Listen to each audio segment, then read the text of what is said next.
Beef biryani রান্না করার plan নিয়ে আমি আসলে বিফটা মানে গরু মাংসগুলো ম্যারিনেশন করলাম।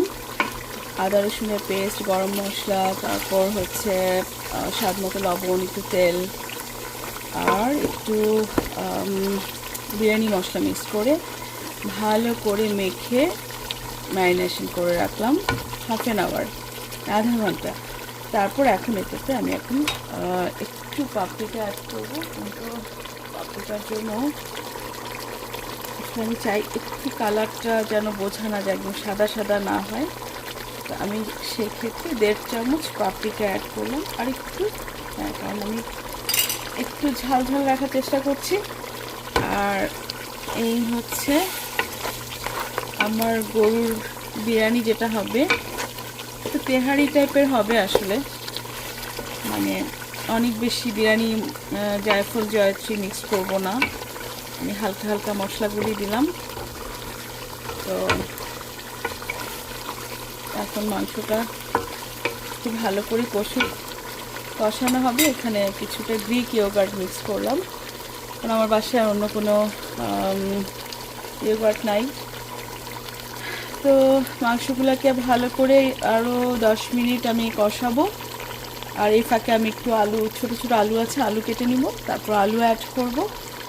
আর বিরিয়ানি যেভাবে করতে হয়, তো এই পর্যায়ে আমি আপাতত আলু কাটার জন্য আমি রেডি হচ্ছি। এই পর্যায়ে চুলার জাল বেশ খানিকটা হাই হিটে দেওয়া আছে। আর আমি মাংসটা কষানো হয়ে গেছে অলমোস্ট 17 মিনিট। তো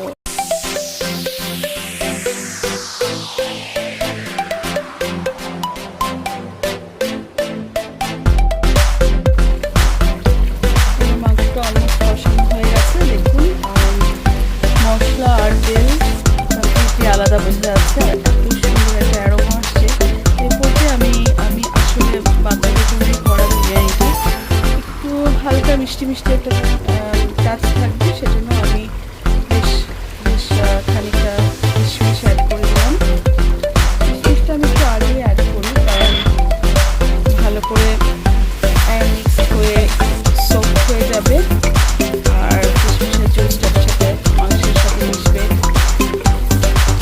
তো এই পর্যায়ে আমি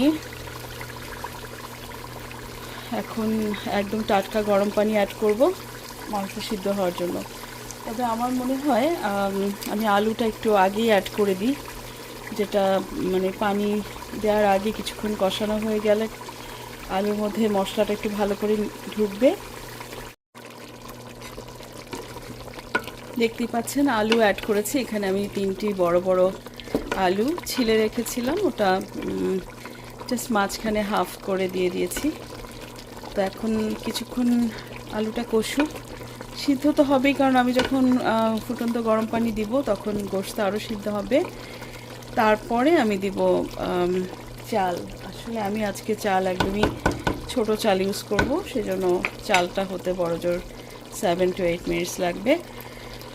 এ পর্যায়ে চুলার জাল আমি এরকমই রাখবো। তো আমি গরম পানিটা অ্যাড করতে হবে এখন আমার।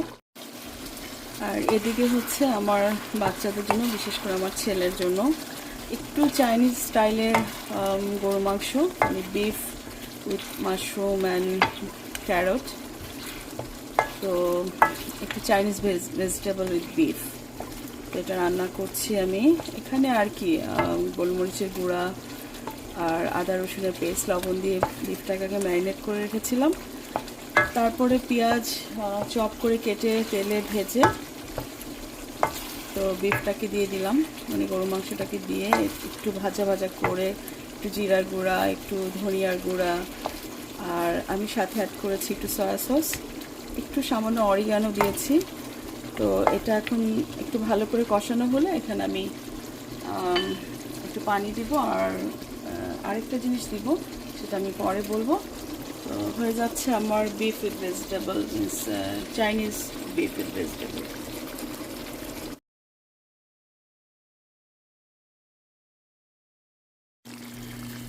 তো এই পর্যায়ে আমার এই বেশ 7-8 মিনিট হয়ে গেছে। এরপর যে আমার বিরিয়ানির চেহারাটা হচ্ছে এরকম। আমার যেটা মনে হচ্ছে যে আরও কিছুক্ষণ আমাকে দমে রাখতে হবে। কিছুক্ষণ দমে রাখবো। আর আমি আস্ত কাঁচামরিচগুলো উপরে দিয়ে দিলাম, তো সুন্দর অ্যারোমা আসতেছে।